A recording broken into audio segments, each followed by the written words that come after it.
apartados que los vamos a ir desglosando y revisando a lo largo de la presentación. Y vamos a empezar con lo primero, que son las definiciones. La miopía es un problema de salud pública importante y es un factor de riesgo para otro tipo de condiciones oculares. Hay una amplia variedad de definiciones y esto se presta para que haya confusión o a veces una sobresimplificación de la definición. Como tal, carece de un consenso en cuanto a la definición debido a esta amplia variedad. Aquí en la tabla número uno tenemos un ejemplo de cómo podemos clasificar, definir la miopía, pero me gustaría no profundizar en esto, ya que vamos a notar que muchas veces se sobreponen las definiciones, pero la recomendación que hace el Instituto de Miopía Internacional es, cuando buscamos definirla, considerar estos cinco aspectos fundamentales, que es la cuestión óptica, la etiología, los umbrales, más que nada en cuanto a las dioptrías, vaya, si la progresión y si existe o no daño estructural. Aunque para fines prácticos, quizá lo más sencillo es en cuanto a longitud axial y equivalente esférico o dioptrías. Aquí tenemos otros ejemplos de cómo se puede clasificar la miopía de forma cuantitativa o cualitativa. Y como podemos ver, es una amplia gama de definiciones. La diferencia es que una se tiende a lo numérico y otra tiende a características más que nada.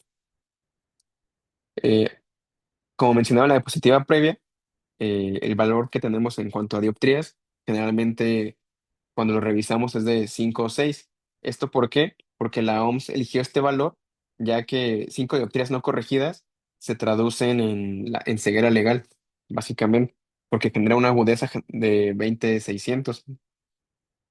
Y aquí tenemos otras definiciones, que más que nada es en cuanto a todos los hallazgos de las complicaciones estructurales que podemos encontrar y que, repito, vamos a ir revisando más adelante. Un término que creía que valía la pena agregar era el término premiopía, ya que creo que es un término que pocas veces nos hemos enfrentado a él, y me pareció pues interesante, al menos en lo particular de las primeras veces que escuchaba el concepto y quería compartírselos. Este término surge de True Story, que habla de una predicción de ojos destinados a volverse miopes, muestra un patrón acelerado de alargamiento axial varios años antes del inicio. Y aquí esta segunda viñeta creo que considero que es la más importante. Una reflexión cercana a la metropía en niños norteamericanos, en este caso, es el mejor predictor individual de miopía futura. Es decir, un niño en métrope, antes de tiempo, por así decirlo, no es tan bueno como pareciera. Este estudio o esta premisa surge de un estudio que repito, se realizó en Estados Unidos en niños de 7 a 13 años. Y en las siguientes dos diapositivas vamos a hablar de esto que estoy mencionando. Esta información es de México. Este artículo lo compartió en la Asociación General de la Luz, del Hospital de la Luz, donde hablaban de datos aquí en México. Estos datos son de México. Es una revisión sistemática que hablaba de la prevalencia de errores refractivos en todos los grupos de edad. Se analizaron 689.000 individuos de 0 a 90 años y las prevalencias, los datos que encontramos son los que están a continuación. La miopía, el 24,78% de la población estudiada tenía miopía, hipermetropía un 20% y astigmatismo un 13%. Se estima que para el 2050 el 50% de la población mundial va a tener miopía y el 10% de la misma va a tener miopía alta.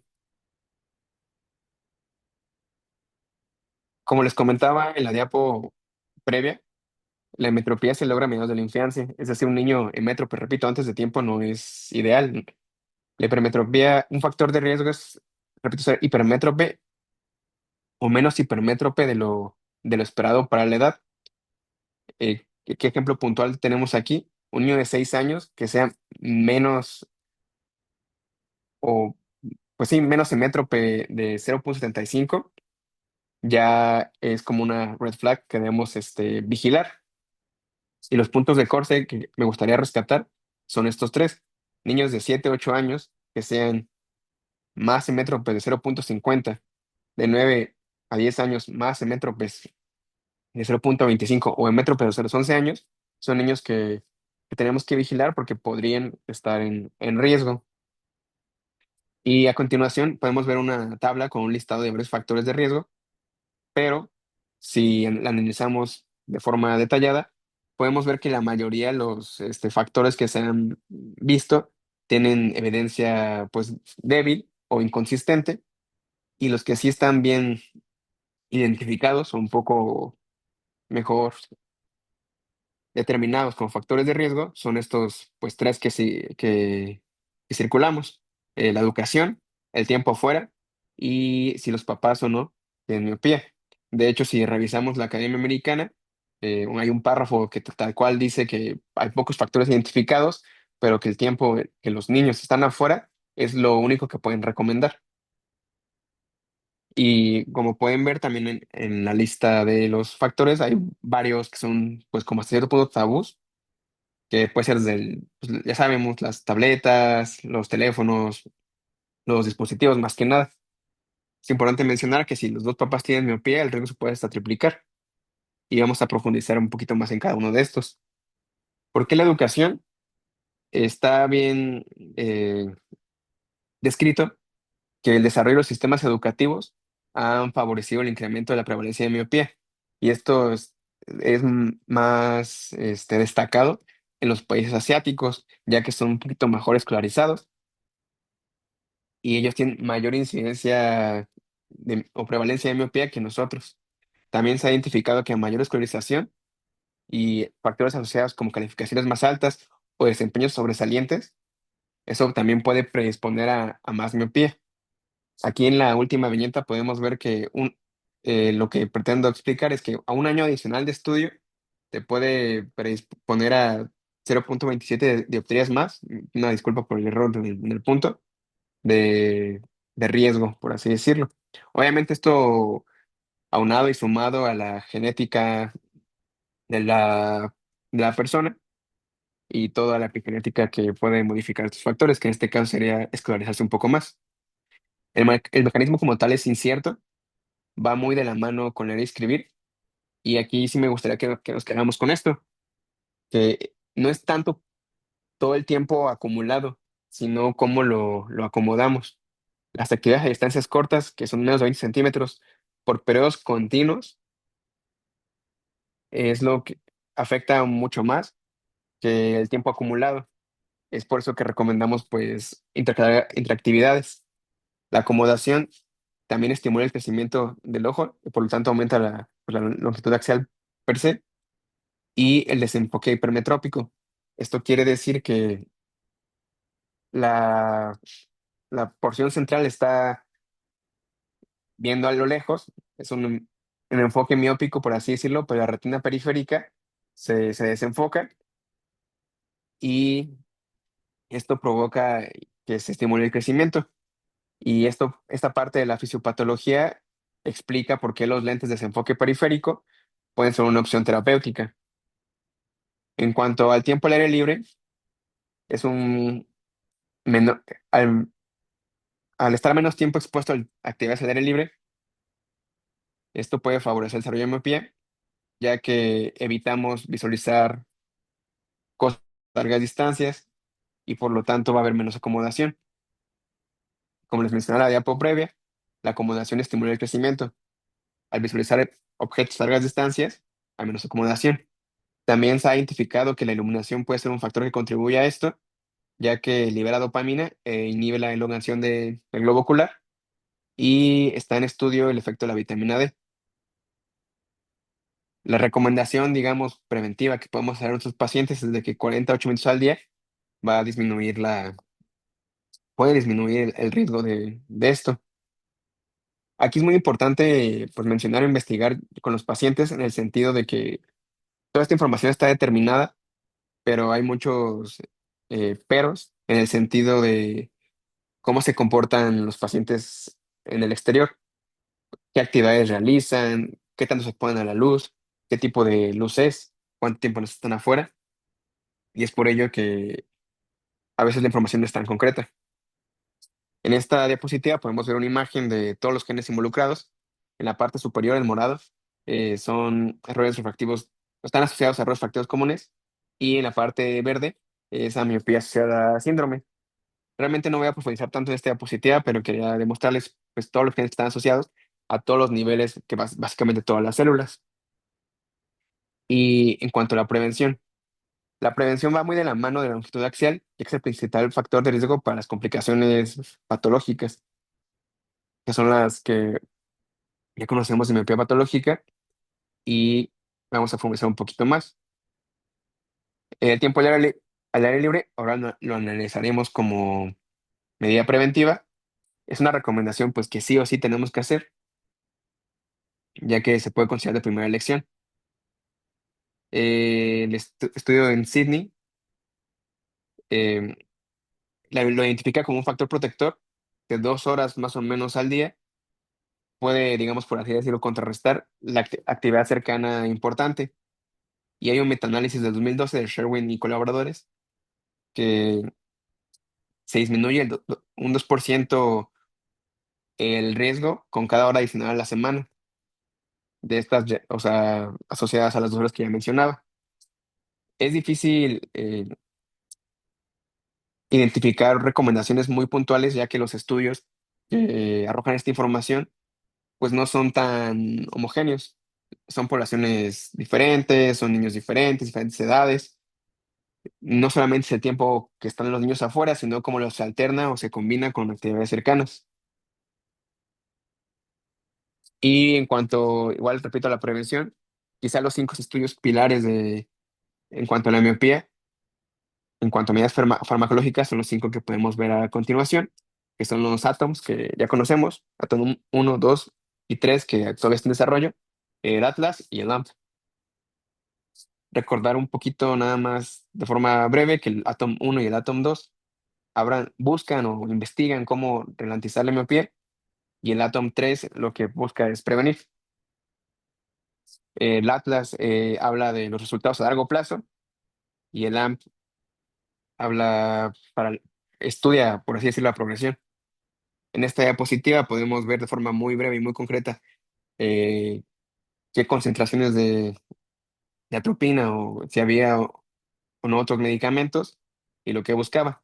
En el 2006, el Atom 1 repito, investigaba sobre la progresión, era atropina el 1% versus un placebo, y, y lo que encontró fue que no había cambios en la longitud axial y que había un efecto rebote al retirar la atropina. En el 2002, el Atom 2, nuevamente respecto a la progresión, comparaba diferentes concentraciones de atropina, encontró que la atropina al 0.01% tenía un menor efecto rebote. El Atom 3, que les digo está en desarrollo todavía, hablaba o buscaba de la prevención. Por eso la población estudiada eran por niños pues, con factores de riesgo, que son con antecedentes serofamiliares o diagnóstico de reciente, de 5 a 9 años, y estudiaba la concentración que el Atom 2 recomendaba.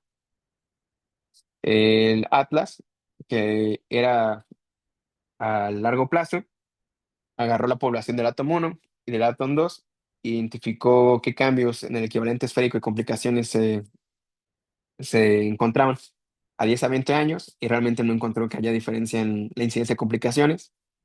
Y por último, el AMP, que abordaba las limitaciones del Atom 2, concluyó que la eficacia de las gotas de atropina del 0.5% era mucho mejor todavía que las otras descritas a continuación, y que es la concentración, por así decirlo, óptima. También de este lado, en cuanto igual a la prevención, estos son los lentes de enfoque periférico, que como sabemos, realmente están compuestos o formados por múltiples segmentos. El poder a distancia, que es el de la visión central, se está representado por el hexágono del centro, y después hay muchos segmentos en forma de panal de abeja que buscan generar este desenfoque periférico para que la retina periférica pues, no se estimule, y de esta forma frenar la acomodación. ¿Qué marcas hay en México? Stellest pertenece a Essilor, y son los que podemos encontrar pues aquí, en el mercado. Y también están los lentes de contacto. Hay varios diseños, que es el diseño concéntrico de los anillos, como podemos ver en la imagen A, o progresivos, que básicamente pues, son, o sea, como todo lente progresivo va disminuyendo o modificándose la graduación. Con la letra C vemos las zonas de corrección, o sea que es la graduación como tal, y con la letra T vemos las zonas de tratamiento, que básicamente son las que donde se desenfoca, vaya. Marcas que hay en México es MySite, que es esta, y en la página web me pareció algo muy interesante que tiene como un simulador de la graduación. Aquí en esta diapositiva podemos ver el ejemplo de una graduación de -5, y creo que es una parte como que muy importante para concientizar, sobre todo a los papás, de cómo puede estar viendo su hijo. En cuanto a la ortoqueratología, repito, siguiendo bajo la línea de la prevención, la ortoqueratología lo que busca es con un lente de contacto gas permeable que se coloca durante la noche, reformar la córnea, aplanar el centro y aumentar la pendiente de la periferia, por así decirlo, para generar como una redistribución y un adelgazamiento del epitelio corneal y de esta forma pues modificar la morfología, vaya, y hacer la corrección óptica. Profundizando un poquito en cuanto a la ortoqueratología, el estudio Romeo y el HM Pro son los que sustentan toda esta información. Se recomiendan en jóvenes y en rápidos progresores. Y hay una revisión de Cochrane que pues concluye que son más efectivas estos tipos de lentes de contacto que un lente de contacto de visión única. También recordar que como son lentes de contacto, pues el riesgo de que esa bacteriana está aumentado. Y pues sobre todo como son niños, el cuidado pues es un poquito más minucioso. En esta diapositiva y en la siguiente vamos a mencionar que hay cambios no patológicos que pues quizá es importante tenerlos presentes para no dar información errónea, sobre todo a los pacientes, o no asustarnos o no generar una is- desinformación. Como podemos ver en la diapositiva, básicamente son a todos los niveles, desde la coroides hasta el nervio óptico, y y se pueden presentar básicamente las siguientes cosas a continuación. Como podemos ver, son pues varios y repito, son a todos los niveles. En cuanto a la coroides, el grosor se ve afectado. Se puede generar una cavitación parapapilar intracoroidea, que eso se puede ver por OCT. En cuanto a la membrana de Bruch, se puede ver una desviación de la apertura. Tengo una imagen a continuación que es un poquito más clara. En cuanto al epitelio pigmentario, hay una menor densidad. En el vitrio disminuye su viscosidad, hay un mayor DBP, hay cambios en la concentración de proteínas, colágeno y neurinato.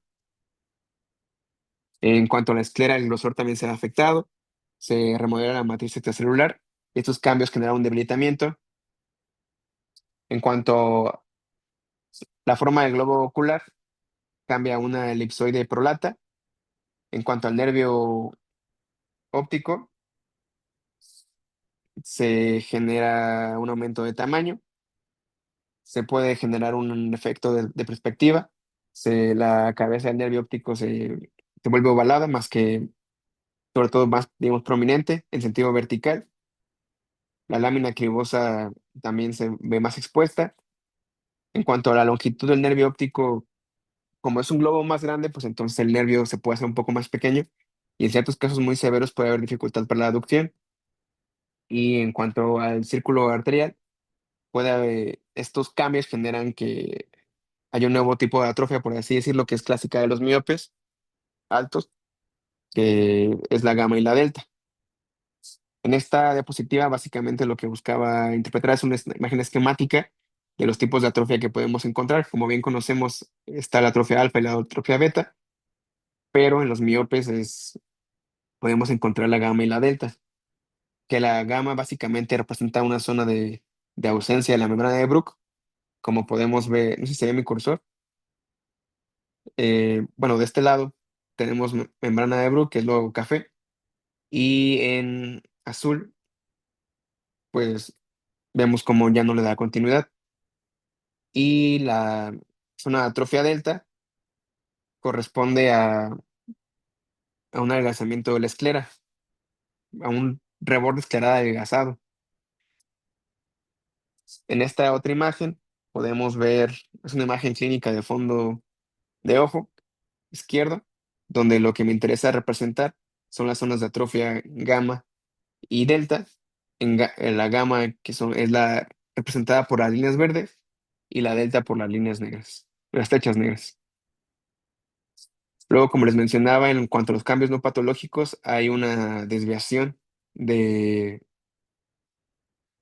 de la membrana de Bruch y podemos ver cómo se comporta en función al tipo pues, de miopía o de longitud axial que tenga el ojo. En un ojo hemétrope podemos ver que las capas están perfectamente alineadas, a diferencia de una miopía moderada que se jala, por así decirlo, hacia temporal. Y por último, en la miopía alta se expande. Y quizá aquí la parte más interesante, o lo más importante es la miopía moderada, de cómo se jala la membrana de Bruch y nos da este defecto, pues más que nada de perspectiva. En cuanto a la miopía patológica, el crecimiento excesivo desencadena los cambios estructurales y estos cambios estructurales van a hacer una disminución de la agudeza visual mejor corregida. La miopía patológica como tal la presenta el 3% de la población mundial, es la tercera causa de ceguera en el mundo y se puede presentar en latinos mayores de 40 años. En cuanto a la miopía alta, en cuanto a los pacientes que tienen miopía alta, del 50 al 70% van a tener miopía patológica, lo cual es pues, un porcentaje altísimo. Básicamente estamos hablando de 3 de cada 4.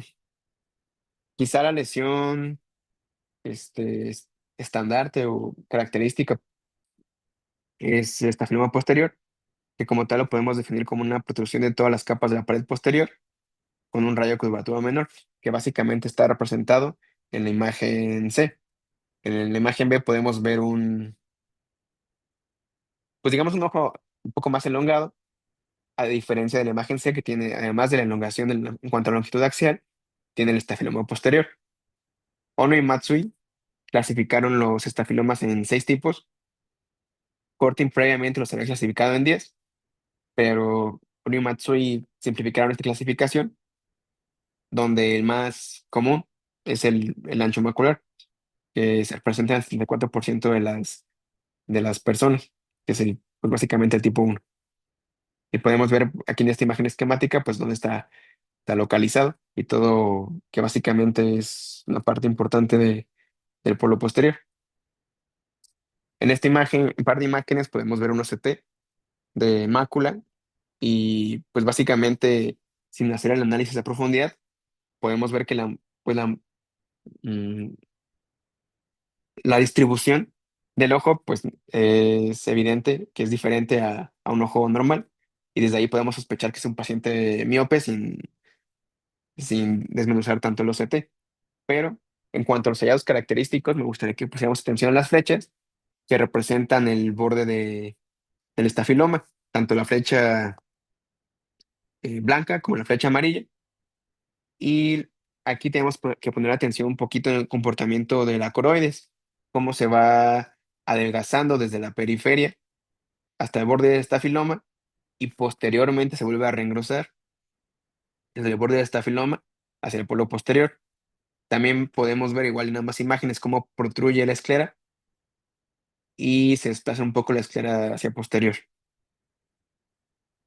Y en cuanto a la atrofia coroidea, hay, digamos, que tres mm, antecedentes en cuanto a clasificación se refiere, que es con Ávila, con Curtin y con Tokora, que básicamente de forma global establecieron sus sistemas de clasificación, describieron los cambios que había en el fondo o los hallazgos que había para después generar un consenso.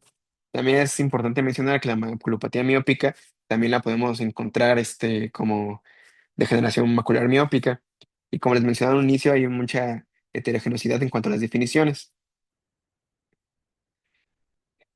Hay un metaanálisis para miopía patológica es el meta-PM, así lo podemos encontrar, que básicamente creo que después de todo lo que revisé, es una de las formas un poco más sencillas, simples, concretas, en cuanto a miopía patológica, de lo que podemos encontrar. Y nos clasifica básicamente en cuatro categorías y en lesiones plus.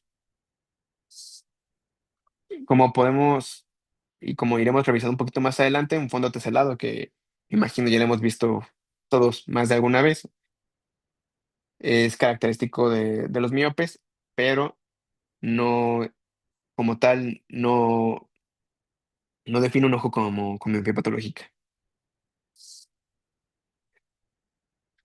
Según esta clasificación, se define la miopía patológica como podemos ver a partir de la categoría 2 o que presenta una lesión plus, que puede ser una membrana neovascular o estrías de Lack o un estafiloma posterior.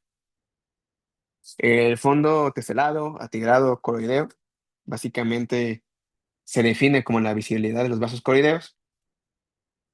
El 90% de los ojos con longitud axial menor a 26 se puede encontrar. Es importante mencionar que es una, si lo queremos llamar así, una lesión estable, ya que el 3 y el 27% van a progresar en la historia natural de la enfermedad. Y al siguiente paso es la atrofia difusa, que es amarillenta, mal definida, de aspecto granular. Se puede clasificar en función a localización, en peripapilar y macular. Más adelante, en cuanto a unas diapositivas más, tenemos varios ejemplos que ahorita vamos a ir viendo cada uno de estos. Y repito, la miopía patológica y la evolución y los tipos de lesiones van muy de la mano de la longitud axial. La atrofia difusa es muy común encontrarla en pacientes mayores de 40 años, ya que el ojo se sigue elongando, o pacientes con longitud axial de mayor a 28. La atrofia irregular, que es el siguiente paso, es una lesión blanco-grisácea, bien definida. Generalmente debe tener estas dimensiones. En las áreas de atrofia podemos encontrar pigmento y cerca de la emergencia de los vasos. Repito, estos cambios van muy de la mano con la edad porque el ojo se sigue elongando. Son, o ya es un ojo bastante pues, largo, hasta 32 milímetros, o con los suficientes años para verse deteriorado de esta forma. En la OCT podemos encontrar ausencia de PR, en, en la atrofia en la retina externa y en casi toda la coroides. Y en Ahí, cuanto a perdón, clasificar, nada más pequeña intervención. Justo cuando miden más de 60 años, más de 40, ven que de todos modos con la edad llega a haber cierta atrofia y se llega a ver así el fondo coroideo y demás. Entonces, o sea, estos cambios se pueden ver en miopes de más de 60 años, como con más marca, o longitudes axiales de esas medidas que ahí está poniendo Luis en las diapositivas. O sea, una persona de 40 años con 32 milímetros va a tener estas atrofias, por ejemplo, o sea, es más frecuente. O una persona miope ya de más de 60, pues también es más frecuente que presente estos cambios. Entonces, es por eso como que el equivalente que vienen esas dos, tanto edad como de longitud axial. Nada más como aclarando, porque ahí te hiciste un poquito de bolas. Listo, siguiente. gracias, doctora. Y en cuanto a la clasificación de la atrofia regular, va muy de la mano a las lesiones asociadas, que puede ser con estrías de Laca, que generalmente sus parches son ovalados, si están asociadas a atrofia difusa, que sus parches son circulares, o si está localizada en el borde de un estafiloma. La atrofia regular es una lesión que va a progresar básicamente todas las veces, ya sea que crezca, que se genere una nueva, o que haya una membrana neovascular. En cuanto a la atrofia macular, es una lesión bien delimitada, igual blanco-grisácea, y se clasifica en función al origen, repito, a la lesión asociada, ya sea asociada a una membrana neovascular, que básicamente está ubicada en la fobia y que se va ampliando hacia la periferia, o asociada a atrofia irregular, que es fuera de la fobia. En esta imagen podemos ver todo el espectro de cambios que podemos encontrar. En la imagen A, que es la de la esquina superior izquierda, es un fondo básicamente teselado, un fondo atigrado, un fondo coroideo. En la imagen B, que es superior en medio, podemos ver atrofia difusa, que como recuerdo es amarillenta, mal definida, de aspecto pues más que nada granular, y es peripapilar. En la imagen C podemos ver atrofia difusa macular, y en la imagen D podemos ver atrofia irregular, que luego pues en inglés la encontramos como patchy, y la traducimos muchas veces como parches, pero la traducción como tal es irregular. En la imagen E y en la imagen F, la imagen E está asociada a una membrana neovascular, y en la imagen F está pues básicamente toda la mácula tomada. En esta siguiente serie de imágenes podemos encontrar en la imagen A atrofia coroidea irregular, digo difusa, perdón. En la imagen B podemos encontrar imagen de atrofia irregular. En la imagen C, aquí lo que más me interesa en este momento es estas imágenes brillantes, horizontales, que son estriadas de laca. En la imagen D, aquí la parte más importante es esta membrana neovascular. Y en la imagen E es la atrofia macular que deja esta membrana neovascular. Quizá esta diapositiva lo que tenemos que rescatar pues son estas lesiones que pueden estar asociadas, que repito son las estrellas de laca, que más adelante profundizaremos un poquito más en cuanto a detalles, y la membrana neovascular. En cuanto a las estrellas de laca, como bien acabamos de ver, son líneas finas, irregulares y amarillas, que representan rupturas mecánicas que ya sanadas del EPR, la membrana de Bruch y la coriocapilar. Puede tener varios patrones, ya que entre ellos son que se ramifiquen o entrecrucen, y pacientes a partir, digamos, por así decirlo, de los 32 años o con estas longitudes axiales, las pueden presentar. En cuanto a estudios multimodales que quizá nos puedan documentar este tipo de lesiones, el verde indocianina es el gold standard y se va a representar como una hipofluorescencia lineal en fases tardías. Estas lesiones pueden progresar, sí, y de la siguiente forma, ya sea que aumenten en cantidad, que posteriormente se desarrolla atrofia irregular, o que aumenten de tamaño. Es importante mencionar también de que como son unas rupturas ya sanadas, es complejo o raro que se desarrolle una membrana neovascular donde hay estrías. Esta otra imagen, igual también son estrías de laca, que presenta, a diferencia de las previas, son verticales, temporales a la fobia, que son estas que vemos a continuación. Bueno, aquí sobre el cursor, vaya, sobre todo esta. Es que tu cursor está como que medio disparejo a la imagen. No sé si solo es mi pantalla o en la de Sí, se todos. ve fuera de la imagen. Está fuera de Sí, la imagen. sí, como a lo Ah, mejor tú perdón. tienes la imagen de presentador, entonces como que se hace más a un lado toda la diapositiva y tienes los anexos junto, porque se ve medio dispareja. Es su diplopia. Es la miopía, doctora. Ya la miopía patológica ahí en el cursor. La elongación del fondo. Y bueno, retomando en cuanto a las clasificaciones, el MetaPM, que era el metaanálisis que les mencionaba, sacó todo este tipo de conclusiones en función a fotografías de fondo. Hay una clasificación que es en función a la OCT, y Ruiz Medrano tiene una clasificación que es en función a la atrofia, tracción o neovascularización de estas lesiones. Esta imagen es básicamente nos habla pues de todos los cambios que acabamos de mencionar, y pues por si lo queremos ver así, la historia natural de la enfermedad en cuanto a la miopía, cómo pasa de un fondo teselado y puede acabar en atrofia macular. También recordar que hay como lesiones plus, que son estas de ambos lados, que son, digamos, pues paralelas al desarrollo de la miopía, así como en la retinopatía diabética está el edema macular, por así decirlo. Aquí tenemos las estrías de laca o las membranas neovasculares. En cuanto a las membranas neovasculares, hay un pico de incidencia en la cuarta década de la vida, y el 10% de los miopes altos la pueden presentar.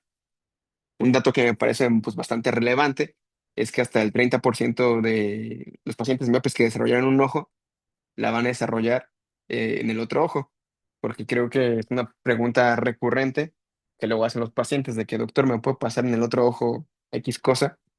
Sí, en este caso sí puede pasar y pues en mi parecer no es nada despreciable el porcentaje implicado. Hay varias teorías en cuanto al origen de la membrana vascular y la patogenia como tal no está comprendida del todo. A veces se cree que es en función de ciencias asociadas a los cambios, adelgazamiento de los vasos, entre otras cosas. En cuanto a las ciencias asociadas, como ya mencionamos, pueden ser las estrías de Laca, la atrofia irregular o una creciente escleral. Y el diagnóstico, pues, básicamente puede ser clínico o paraclínico.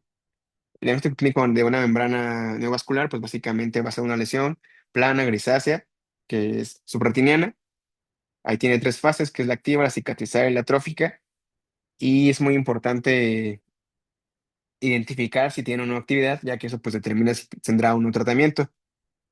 En cuanto a la actividad, el gold estándar es una cronografía e identificar que haya, pues, fuga, pero también con OCT podemos encontrar una elevación hiperrefléctica en forma de cúpula sobre el EPR con bordes mal definidos. Y en esta siguiente dos imágenes podemos ver, pues, básicamente de forma evidente pues, las membranas o la membrana. Y la siguiente imagen, en la que está al lado derecho, es una imagen 6 años después y cómo las áreas o el área afectada por la membrana generó, pues, una atrofia. En cuanto al tratamiento de la membrana, hay pues una gama de estudios que determinaron, compararon tratamientos. Primero el VIP Story era en cuanto a la verteporfina, que fue el primer tratamiento que se intentó, pero pues actualmente pues está en desuso de secundario los antiangiogénicos. Es importante mencionar que las membranas vasculares miópicas generalmente son bastante, pues, dóciles, lo queremos ver así, ya que generalmente con una inyección en muchos casos cede, pero sin embargo, pues puede, en cuanto al esquema, ser según sea necesario.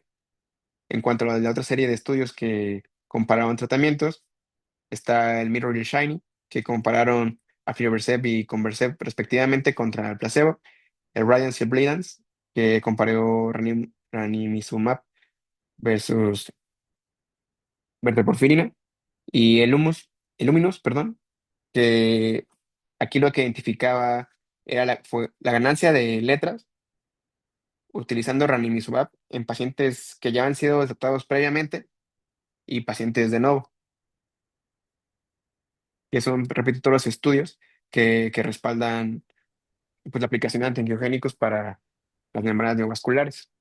Sí, En ahí cuanto a nada más, otro, perdón, pequeña aclaración antes de pasarnos a otra patología. Membranas neovasculares, efectivamente, como comenta Luis, sí llegan a ser relativamente nobles, porque con una dosis, por lo general, todas responden bien. Ahí digamos que como que esquema de seguimiento, ahí no es tanto como degeneración macular o edema macular, que necesitamos las tres de carga. Realmente con una y listo. Nada más es ir checando como de PRN para ver si llegara a ser necesario alguna otra adicional. Pero realmente, o sea, prácticamente todas las que me ha tocado tratar con una inyección ya responden bien. Y aquí sí es realmente entre más pronto se ponga mejor. Aquí sí importa mucho el tiempo. Si se la pones, o sea, empieza a ver mal hace unos días y ya va a tu consulta y ya le ven la membrana, entre más rápido se la pongan, responde mejor porque se queda menos cicatriz.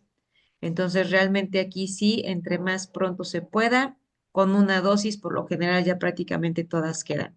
Si hay alguna que pues ya te tienes que ponerle más, pues bueno, es como PRN, pero realmente la mayoría con una dosis y lo más rápido que se pueda. Y realmente cualquiera de los antiangiogénicos que tenemos funciona. Entonces, de eso no hay tanto, tanto problema. O sea, con una dosis del que haya y les ayuda bien. Listo. Gracias, doctora. En cuanto a la maculopatía traccional, es una serie de patologías que va desde la membrana peritoniana, el agujero macular o fibroesquisis.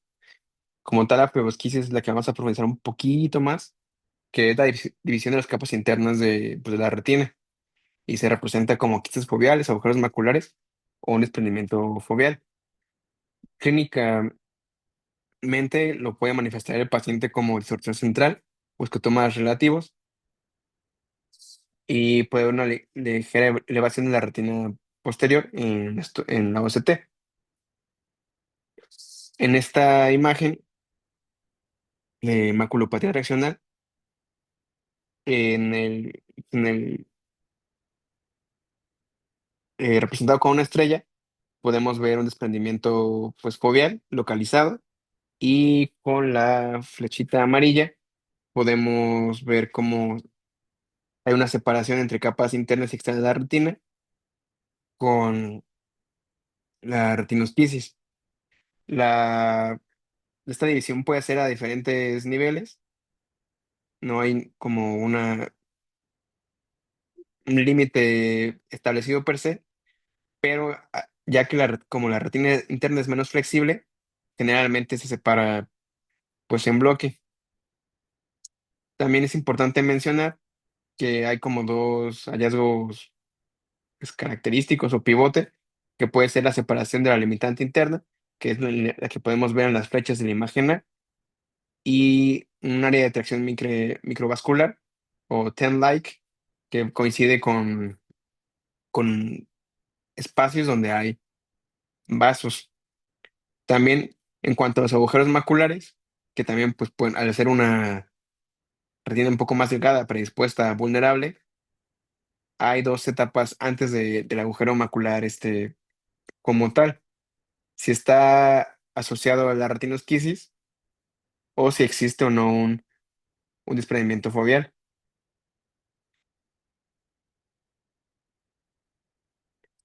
En esta imagen podemos ver dos tipos de agujero macular, que quizás es lo más trascendente.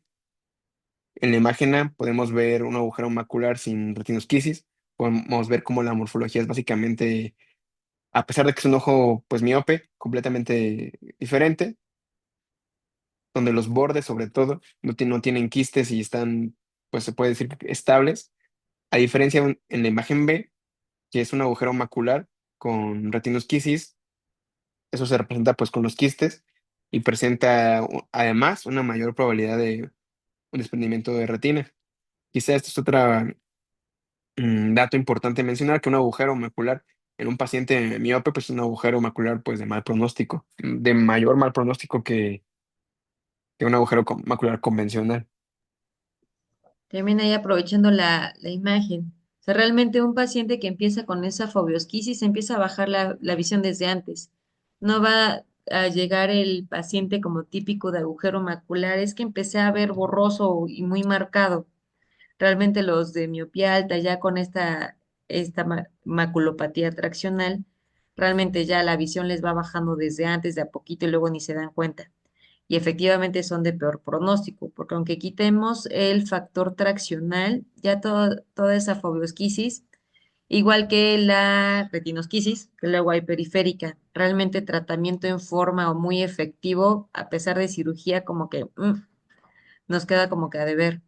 Entonces, si efectivamente son de mal pronóstico, si tenemos el caso de arriba, o sea, como si fuera un agujero macular un poquito más clásico, pues tiene mejor pronóstico. Pero ya tener así ese grado de fobiosquisis, la verdad es un problemón. Aparte que, por ejemplo, me ha tocado, o sea, el de longitudes axiales muy largas, luego hasta las pinzas de mácula para poder hacer la limitorrexis, hay veces que las normales de Alcon, o sea, luego no alcanzan. Tienen que ser de otra presentación cuando son longitudes axiales mucho más largas. Entonces, o sea, también es otro detalle que hay que tomar en cuenta hasta en la programación quirúrgica y todo, y realmente comentarle al paciente el pronóstico real. O sea que no va a ser tan bueno y así como que, uy, mucha mejoría que llegue a sentir, no tanto. Pero al menos podemos como que ayudar un poquito para evitar que siga progresando de más. Listo, Doctora, sí, sí. para estos vi que existía la clasificación de Parolini y que también basó como ciertos tratamientos dependiendo su clasificación. ¿Esa sí la usan o no? Y no, bueno, es que está muy padre tener lo de las clasificaciones. O sea, la verdad eso sí ayuda mucho a investigación, checar qué otras opciones llega a ver. O sea, sí se llegan a funcionar el tenerlo como de respaldo o información. Pero, o sea, realmente, por ejemplo, este tipo de pacientes, o sea, ya viendo, hay que ver, pues, tiempo, realmente hace cuánto tiempo se dio cuenta o notó más la baja visual. Por ejemplo, en esa imagen que está, o sea, qué fotorreceptores se ven ahí como que medio viables abajo ahí en el que tiene toda la fobiosquisis. Entonces, así como de, y aunque ahí en ese se ve muy claro el factor traccional.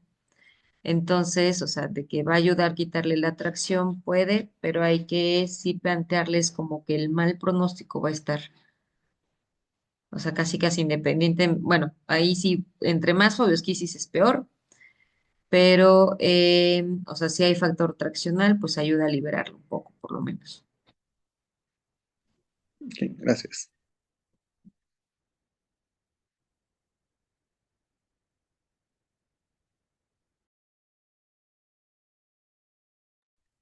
En cuanto a otro hallazgo asociado, está la mácula en domo, que pues es una lesión descrita recientemente. Antes de 2008 no había mucha información al respecto. Identificó por primera vez en Francia, que básicamente pues, es un bulto hacia adentro, una convex- convexidad de la mácula, vaya. Hay varios subtipos en función a la morfología o la distribución de esta, pues, de la mácula, vaya, si es redonda o ovalada en sentido vertical o horizontal, y genera pues una serie de cambios refractivos y además en el epitelio pigmentario. Es importante mencionarla porque también es una causa de baja visual. Clínicamente es difícil de detectar por fundoscopía. Hay un artículo que mencionaba que se hacen como unas crestas horizontales donde está la, esta deformación, vaya, pero pues que realmente es difícil identificarlas. La mayoría de los pacientes que presentan este tipo de lesión son pues adultos, ya que hay como una variante, por así decirlo, en niños, que es igual como una cresta y una deformidad, por así decirlo, en la mácula. Como tal, el por qué se da esto no está bien definido. Se cree que puede ser una compensación de la anisometropía generada por la misma longitud axial, y entonces lo que el grosor estelar y coroideo buscan compensar, pues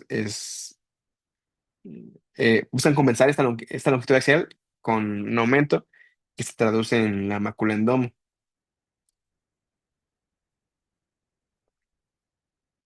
Y bueno, estas dos imágenes son que podemos, por así decirlo, saltar. Básicamente son dos imágenes de fondo, donde a ciencia cierta pues no se ve pues de forma tan clásica, tan característica, que nos haga algún hallazgo que nos haga pensar de que ahí hay una mácula en domo. Podemos pensar en mil cosas, pero pues, no necesariamente en eso. Ya por OCT, es importante mencionar que esta convexidad puede aumentar con el tiempo y a su vez la extensión de la atrofia está asociado con desprendimiento seroso de retina, sobre todo si este domo es mayor a 350 micras o si, como mencionaba antes, es ovalado y vertical. El desprendimiento seroso es una de las principales complicaciones y pues podemos ver en estas imágenes, sobre todo en la inferior, un escaneo vertical que es el de abajo, y uno horizontal, que es el de arriba. Por eso es importante la distribución pues, de cómo se haga el OCT, ya que si no lo buscamos, puede que no lo encontremos. Ya como les mencionaba, en el horizontal, que es el de arriba, está pues relativamente normal, a diferencia del vertical, que es el de abajo, que se puede ver el domo como tal y el desprendimiento seroso. En esta otra imagen, igual aquí, a diferencia de la previa, podemos encontrar hallazgos en ambos cortes.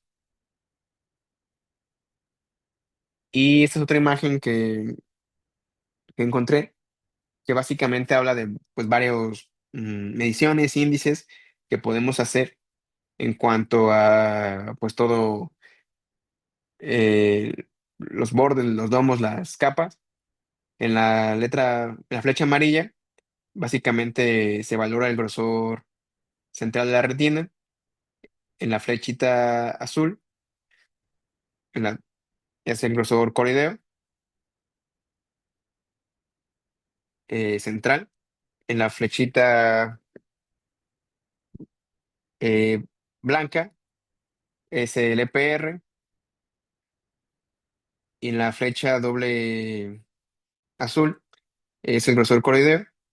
Y las flechas rojas es el grosor escleral, que básicamente pues, son índices que podemos tomar en cuenta o para valorar la mácula en domo, ya que, como les mencioné al inicio, hay una clasificación en función de la distribución, pero también hay otra clasificación que, o sea, no la agregué a esta presentación, pero es en función a cuánto mide, pues sí, el domo de cada de estas máculas.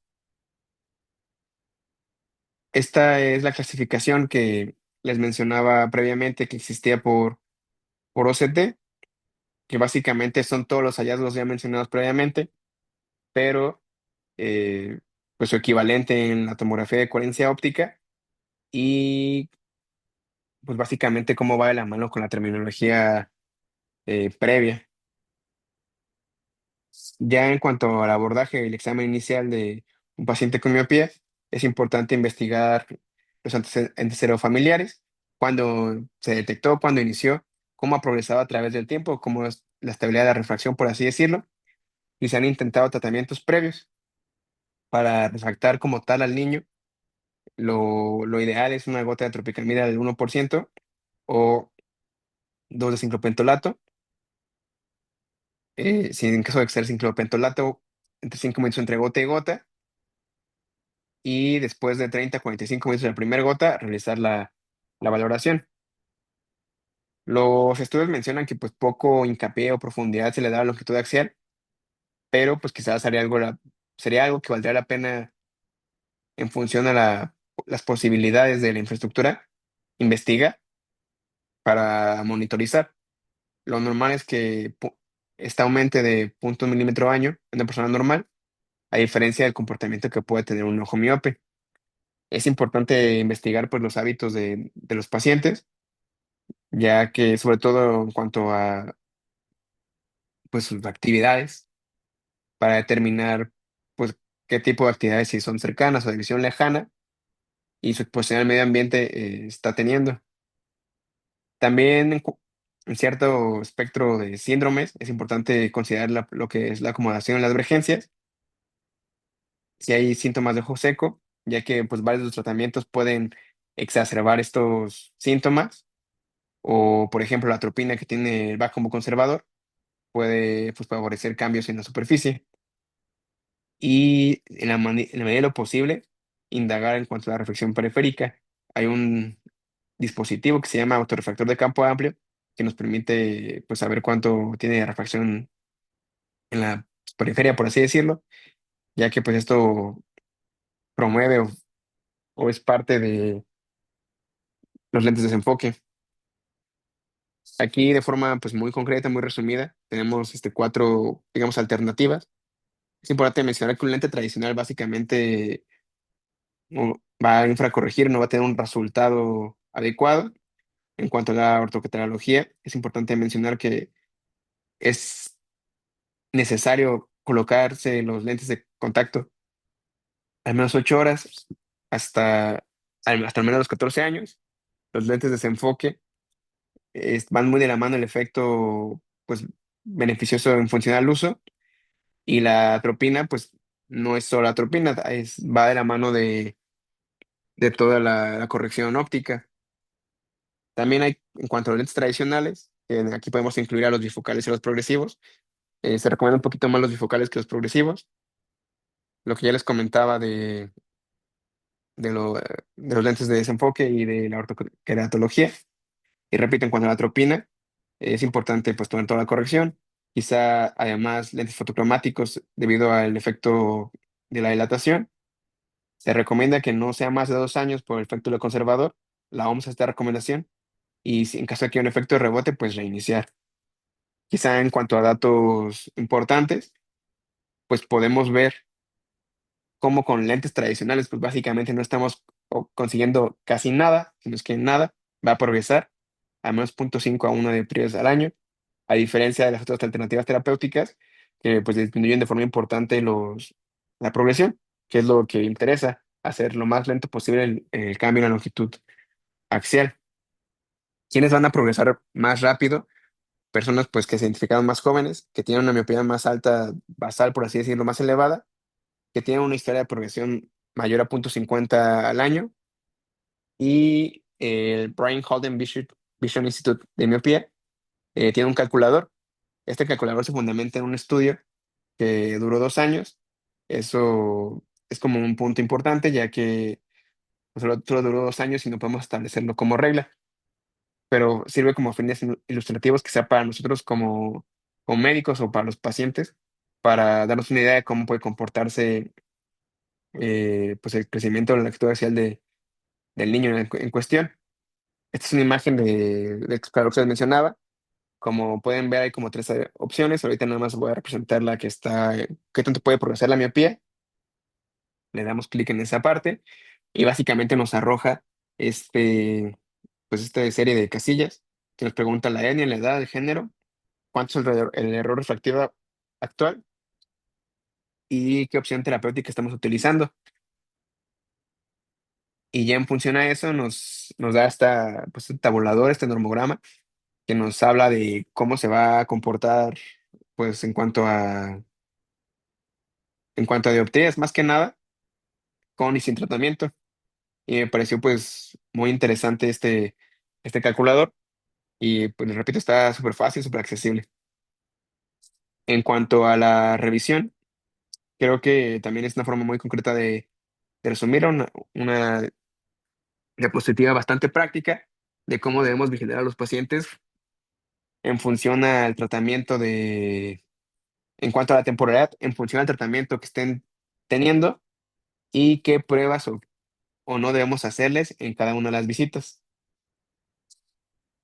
que básicamente en todas las visitas, pues igual historia, agudeza visual, refracción, evaluación de la acomodación y medición monocular y pues en superficie en general, y pues revisar el fondo.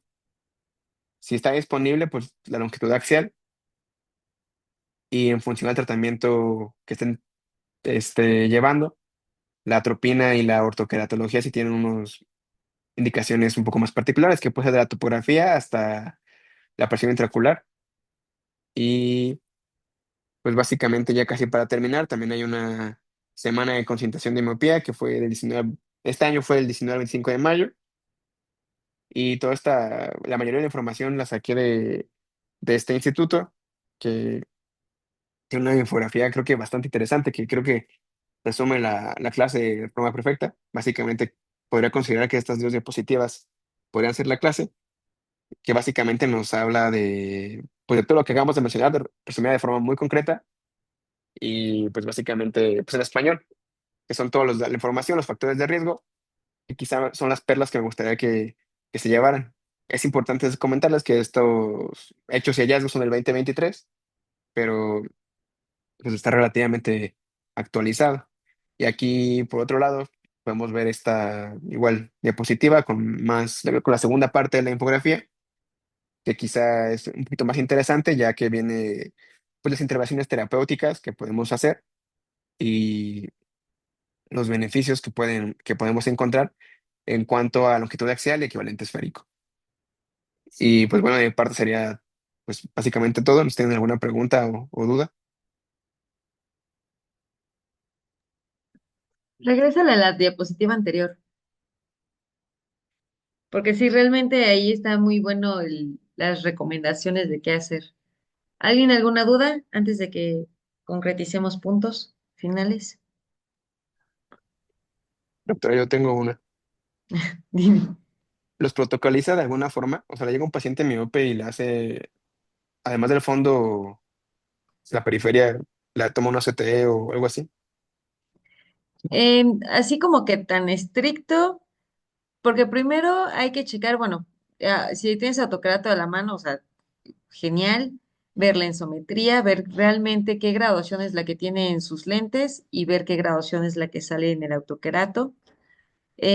Checar realmente con qué graduación se siente más cómodo, si no llega a tener cierto grado de ambliopía, porque eso también suele ser frecuente, preguntar a qué edad empezaron a usar los lentes y dependiendo de cuánto ve, porque si o sea, le haces corrección, a lo mejor con sus lentes en forma, a lo mejor no alcanza el 20/20, pero si le haces la corrección bien con graduación actualizada, sí te alcanza el 20/20.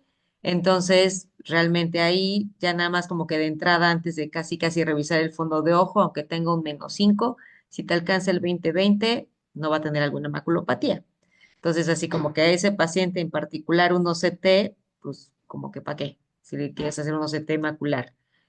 Si vas viendo que tiene baja visión, no te va mejorando con la corrección adecuada. A mí sí me gusta revisarles periferia, o sea, los que ya tienen más de 3 dioptrías, sí me gusta más el revisarles periferia, aunque casi casi no hayan tenido sintomatología. Sí me gusta dilatarlos y revisar periferia. O sea, eso sí como que por paz mental, o sea, sí me gusta revisarlos. Si no llegan a tener molestias, tienen menos de 3 dioptrías, pues no es tan de cajón la revisión de periferia. Y ya en la exploración, si ya vas viendo datos, no te mejora visión, ya ves cambios ahí de coloración en mácula, entonces ahí ya vas viendo a quién sí le realizas un OCT. O sea, tanto que a todos les haga exactamente lo mismo, no. Porque te digo, el caso, un paciente tiene -5, pero te alcanza a ver 20/20 en ambos ojos, perfecto. Un paciente con -5, pero tiene disparejo, uno que te ve menos y el otro que sí te alcanza bien, hay que checar qué es lo que está pasando en el que no te alcanza el 20/20. Entonces ahí ya es más ir guiando a tu sospecha clínica, ir agregando y ya checando. Y ya en los casos en los que ves ya la sospecha o cambios pigmentarios como que ya le ves, luego es difícil ver el estafiloma posterior tan fácil así clínicamente, pero si se logra, entonces ahí hay que checar si sí le es bueno o bueno, no bueno, pero si es necesario mandarles el OCT para ver cómo está la estructura. Pero les digo, hay que ir checando desde tu sospecha clínica, porque realmente los estudios son herramientas de ayuda diagnóstica. Entonces no es como que a todos todo de cajón. Gracias. Doctora, ¿usted en su clínica tiene pacientes así que los maneje con atropina 0.01 y que haya visto qué tanto les previene la longitud axial? No he tenido tantos casos de niños en forma, porque luego, lamentablemente, se dan cuenta que no ven bien hasta cuando ya están más grandes. O de revisión así de para checar graduación y eso, luego los dejan. Entonces, no he tenido tanto la oportunidad de poder dar algún seguimiento en forma de algún paciente con atropina. Sí, ya cuando empezó a salir comercial el Allianz, que ya estaba así ya hecho, listo para usarse, sí le llegué a indicar a algunos pacientes, pero luego hasta son de los que no regresan o no, o ya lo dejan de usar porque realmente el niño les arde, no se deja ponerse las gotas. Entonces es difícil el seguimiento. Entonces no he tenido la oportunidad de ver uno en forma. De hecho, de las otras opciones, Casi, casi estaba ya un pacientito que, o sea, sí, un niño que ya tenía sus 5, no, ¿cuántos años tenía? 10 años y ya tenía como un -3, -4 de miopía. Entonces yo le quería dejar ya los ésteles, los de armazón, pero la mamá no se dejó. Entonces así como de, Entonces realmente ahí es como de, para que sí puedas dejarle todo, convencer que tengan el buen seguimiento, a veces lamentablemente no se logra. Ok. O sea, afortunadamente ya tenemos las herramientas, porque luego eso también era algo que antes, como tipo de generación macular seca, como que sabías, ahí estaba y no tenías con qué detenerlo. Y ahorita afortunadamente ya tenemos el con qué irlo frenando. Pero pues aquí el detalle es que necesitamos hacer la concientización de revisión en niños para que sea oportuno el tratamiento y la prevención y que realmente no llegue a aumentar tanto la miopía. Y muy bien, gracias. De nada.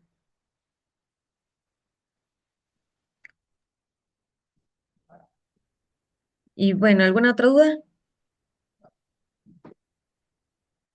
Bien, la verdad me gustó mucho cómo distribuyó Luis como que los temas, porque realmente era como que primero definición, ver como que qué onda de la miopía y opciones de prevención.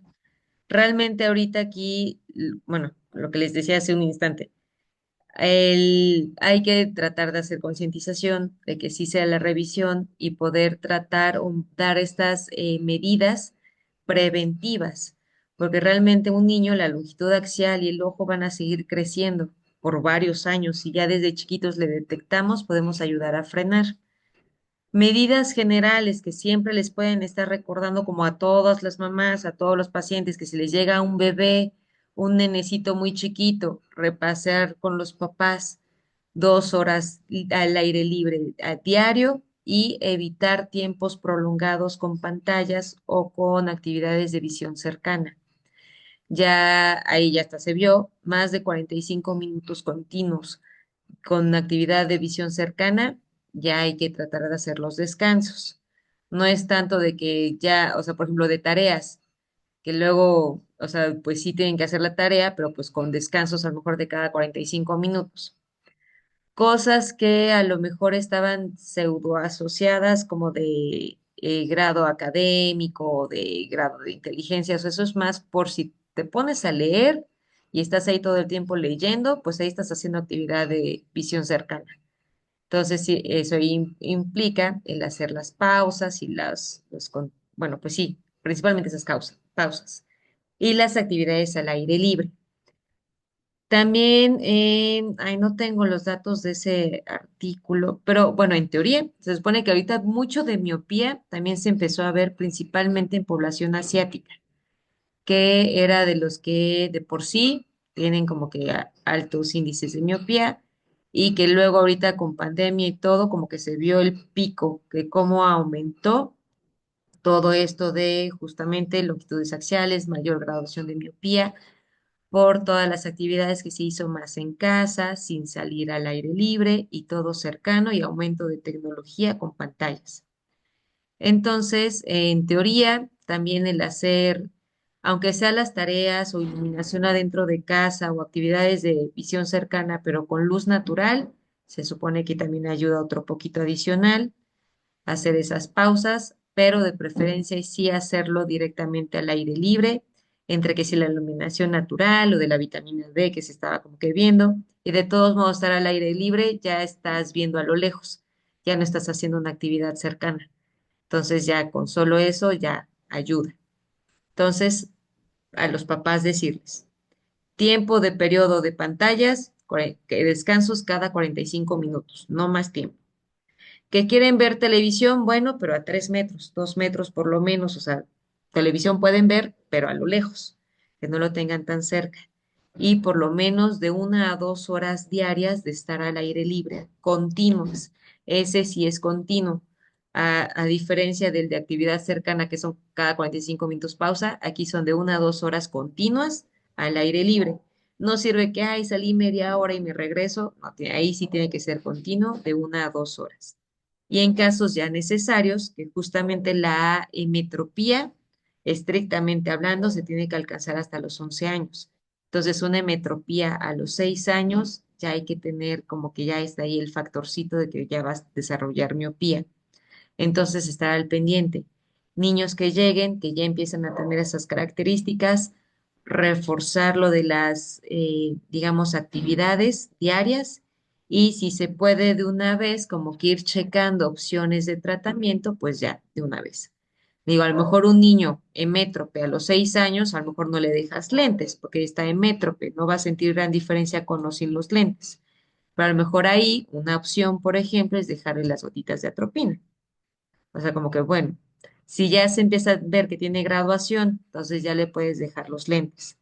Los lentes de contacto se supone que los Might Sight son justamente de un día. O sea, tienen la cajita con varios, te los pones y lo tiran. Entonces, eso ayuda a que el factor de riesgo de infección o contaminación disminuya, porque ya no depende de dónde lo almacenan. Entonces, ya nada más se lo ponen, o sea, lo sacan, lo ponen, y ya cuando se lo quitan, ya lo tiran. En teoría, o sea, eso ayuda para que no esté almacenado. Los ortoca, esos no me ha tocado verlos realmente. Entonces, y esos sí se tienen que almacenar. Entonces, luego también en donde los guardan, ahí puede haber el riesgo de que se lleguen a contaminar. Y pues ya están los de armazón, o sea, ya un poco más práctico, que a lo mejor ya nada más de tomar la graduación, se lo pones así de mica y ya te ahorras el riesgo de infecciones. Entonces ya hay opciones, dependiendo de edad, hablar con los papás y explicarles cada una de las opciones de tratamiento o de manejo. ¿Algo más? ¿Dudas?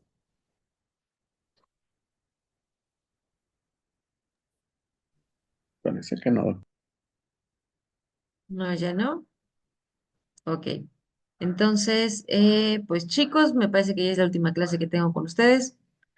Entonces, pues ahí nos estaremos viendo luego en las reuniones del colegio. Entonces, pues bueno, ya sería entonces todo por hoy. Vayan, descansen, que hoy estuvo buena la clase, pero sí duramos justo, bueno, hora y cuarto nada más. Gracias, doctora. Muchas gracias, doctora. Gracias, Nos doctora. vemos. Gracias, doctora. Descansen. Hasta luego. Gracias, doctora. Gracias, doctora.